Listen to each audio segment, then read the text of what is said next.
Y es fácil encontrar, con muchos restos fosilizados, empiezas a descubrir, o se empieza a descubrir, que muchos obedecen a una especie de rigor mortis muy extraño. Mueren con las bocas abiertas, la cabeza hacia atrás y las colas curvadas hacia la cabeza, lo cual es indicio de una muerte por envenenamiento cerebral. Es como que hubiera llegado alguna especie de mal, enfermedad, o alguien, o algo, o alguna cosa hubiese inoculado en el aire o en otro tipo de sustancias algo que destruyó por envenenamiento cerebral a todos los dinosaurios. Los dinosaurios desaparecen posteriormente, después de 3 millones de años. Pues parece ser que los mamíferos empiezan a florecer, empiezan a hacerse con el control, por lo menos de la parte de la Tierra exterior, porque la gran pregunta, que ahí es donde nos quedamos, no del todo, es dónde estarían aquellos dinosaurios, porque si han sido extintos o se han extinguido, bueno, pues dónde están. Y empezamos a hablar de la famosa teoría de la Tierra hueca. La teoría de la Tierra hueca es una teoría muy audaz en la cual se intenta explicar que todos los orbes en el universo, las estrellas, los planetas, los satélites, los cuásares, los púlsar, todos aquellos orbes que hay en el universo, son huecos, son oquedades. Son oquedades en cuyo centro existe una especie de sol interior y la vida puede aflorar en el interior de este tipo de oquedades. Esta teoría suena, si ya la teoría reptil suena fantástica, esta suena sencillamente alucinante, pero después de recapacitar y estudiar de dónde viene la teoría de la Tierra hueca, nos damos cuenta de que las personas que estaban detrás de la idea de la teoría de la Tierra hueca no eran tipos que, bueno, pues no eran don nadies, ¿no? Y empezó Kepler a hablar en su libro Somnia, un importante libro de Kepler, que él decía que la luna y los astros todos debían ser huecos. También Edmund Halley, que era un auténtico genio, sí. Y hablábamos de otros como por ejemplo John Euler, Sir John Leslie, Vasily Sherbakov, ya en el siglo XX, unos rusos, unos físicos. Y por supuesto importantes personalidades de la NASA, como puedan ser, pues no sé, el profesor Albaz, que desde luego fue una de las figuras más importantes dentro de la NASA, quien tomó muy en serio la teoría de la Tierra hueca, y se comenzaron unas importantes investigaciones en el año 1974 gracias a que el señor Albaz hizo importantes presiones, y posteriormente, después de efectuar esos estudios, creo que se llamaba el proyecto Magnet. Los estudios fueron clasificados como de alto secreto. Nunca sabremos a qué resolución final llegaron, pero nos hace pensar que quizás la teoría del señor Álvarez tiene muchas posibilidades de ser cierta.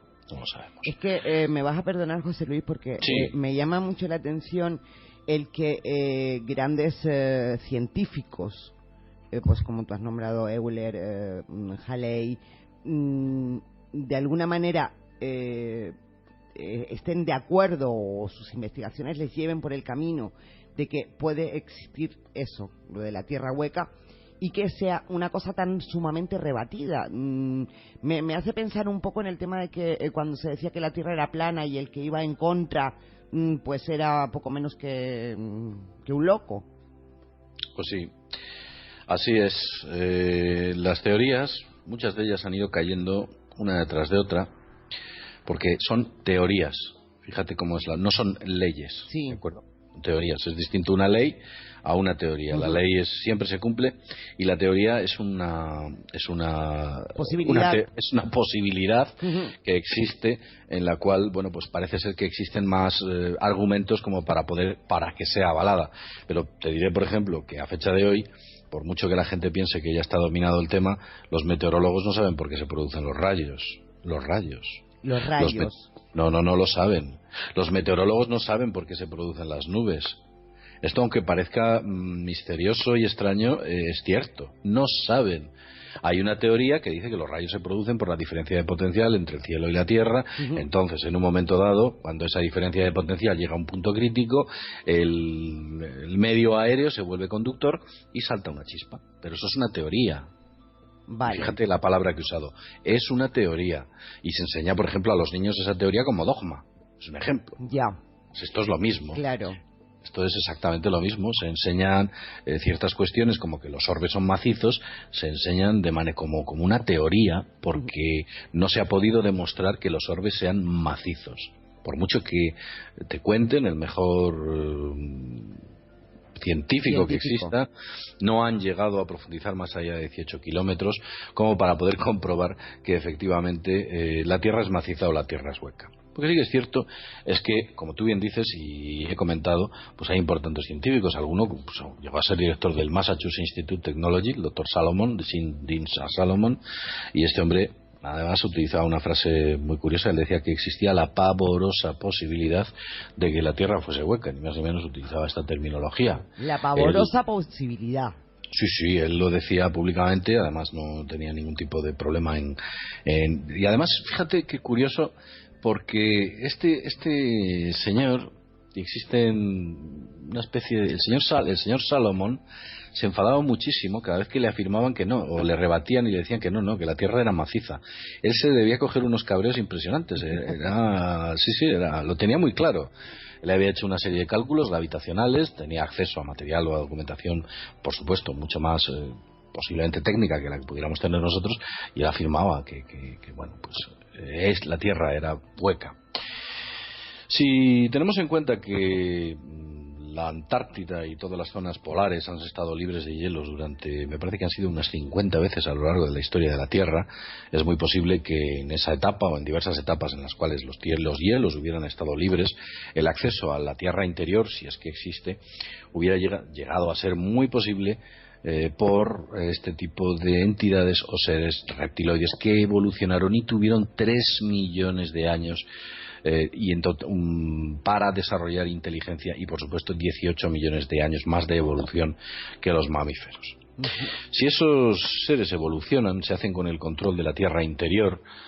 Esto, aunque suene fantástico, yo os lo estoy contando. Quiero decir, no trato de convencer a nadie y lo podéis tomar de manera totalmente deportiva. No, por supuesto. Vamos a ver, tú expones las teorías que hay. Sí, por supuesto. Después que cada uno saque sus conclusiones.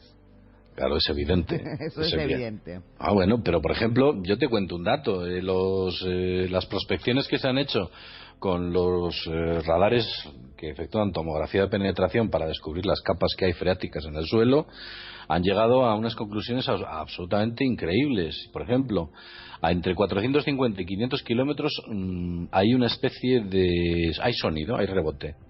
Luego existe un silencio, hay una pausa. Nada es devuelto. Y en los siguientes 500 kilómetros aparece un segundo cambio significativo. Como que la capa o el grosor de la Tierra, de esa Tierra, en nuestra Tierra, fuese de 1000 kilómetros. Pero a partir de 1000 kilómetros, los resultados que obtienen las ondas LP y S, que son laterales primarias y secundarias de estos radares de tomografía, dice que no hay nada. Que no hay nada. Nada. Hay una propagación de sonido que es interpretado como silencio. Hay un desconcierto, ese tipo de respuesta por parte de los ecorradares. No existe nada, no hay nada.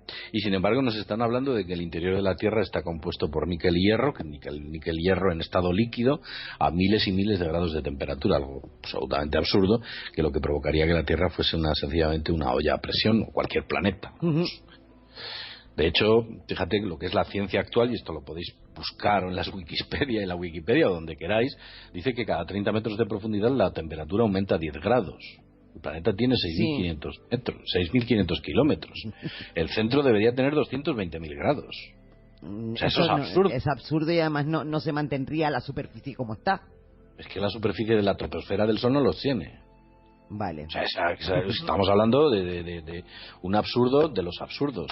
Sí. Hubo antiguos expedicionarios que llegaron a las zonas árticas y antártidas, he hablado de ellos, Fridtjof Nansen, Howard Wilkins. A Fridtjof Nansen, mira, este también le dieron el premio Nobel. Mira, ¿ves? Bueno, a este le dieron el premio Nobel de la paz. A este le dieron el premio Nobel. Sí. Este se nos salva, curiosamente. Mira, antes que estabas buscando algún pacifista. Este se nos salvó. Sí, Fridtjof Nansen parece ser que fue un tipo honesto. Vamos a usar este término. Sí, fue un noruego, y bueno, pues este hombre parece ser que tenía un comportamiento bastante honesto, y digamos que fundó una serie de organizaciones para decir, la paz a nivel mundial y en muchas ocasiones, aparte de eso, se hizo famoso por, digamos, sus prospecciones en el Polo Norte y en el Polo Sur. Evidentemente, es ahí donde él se hace famoso. Escribe un libro, es el Far Search North, publicado en el año 1900, y ahí es donde cuenta él unas curiosas y extrañas historias en el cual decía: yo cada vez que iba más al norte, el clima era más suave, había menos ventiscas, decía, empezaba a notar polvo de arena. Dice, pero es que el caso es que estaba en el Polo Norte, ¿cómo podía haber polvo de arena? Era absurdo. Sí. El tipo empieza a contar que la brújula se volvía loca, se verticalizaba. Es como que el sol decía que era extraño, decía, y al final le encontramos incluso huellas que él el señor Nansen decía eran como de zorros, contaba, pero no eran de zorros. Él decía que no eran como de zorros, pero no eran de zorros. Imagínate tú, en esas latitudes, pues cómo es posible que eso ocurra. Y es algo totalmente anómalo. Sí. Hay muchas anomalías en las exploraciones polares, tanto del norte como del sur. George Haber Wilkins y Richard Byrd, entre otros, ya hablan de ellas.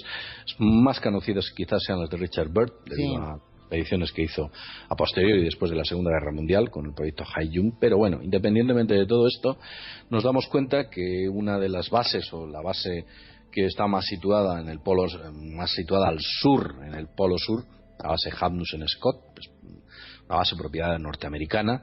Es una base que, al parecer, gran parte de los dispositivos que allí están utilizando son militares, aunque sean, supuestamente, es una base civil de investigación, pero al parecer hay un tipo, esto es curioso, un norteamericano, un militar, que se quedó impactado cuando vio las escenas publicitarias de la base Hamnussen Scott, que el gobierno empezó a distribuir por toda Norteamérica, pues como haciendo, digamos que un poco de marketing para que la gente aprobase y entendiese una ampliación de presupuestos importantes que hubo en la base Hamnussen Scott. Este hombre, que fue marine, se quedó impactado al ver esas instalaciones y grabó aquella cuña publicitaria que duraba un minuto y pico, y se dio cuenta que gran parte de los dispositivos que tenía allí, desde radares, instalaciones, contenedores, eran militares. Él se dio cuenta de que todo lo que se estaba utilizando allí era militar. Incluso hizo un vídeo que colgó en YouTube, y el señor pues poco a poco explica, pues mire, esto que hay aquí es un radar militar operativo de estas características, aquello es un contenedor de almacenamiento de dispositivos de misiles, otros no, una cosa absolutamente extraña. Este hombre lo cuenta y te das cuenta y dices, bueno, vamos a ver, ¿por qué han militarizado la base Polar Sur, que está más próxima a esa presunta o supuesta cavidad que pueda existir? Porque es militarizada. Bueno, es una cosa un poco extraña y rara. Un tanto extraña, sí. Sí.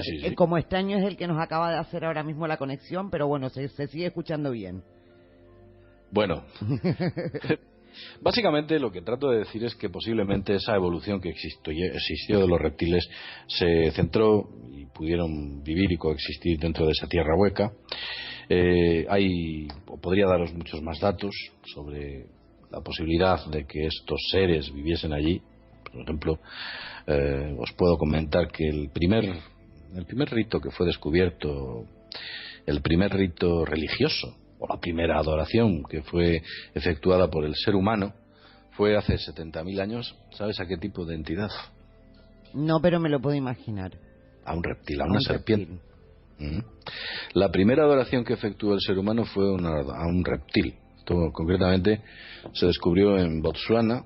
Una arqueóloga bastante veterana ya y con un cierto prestigio, la señorita Sheila Coulson. Bueno, pues efectivamente descubrió que los primeros cultos se efectuaron allí, eran de animales reptiles, con lo cual atrasó 30.000 años a los presuntos primeros cultos que hasta la fecha se conocían.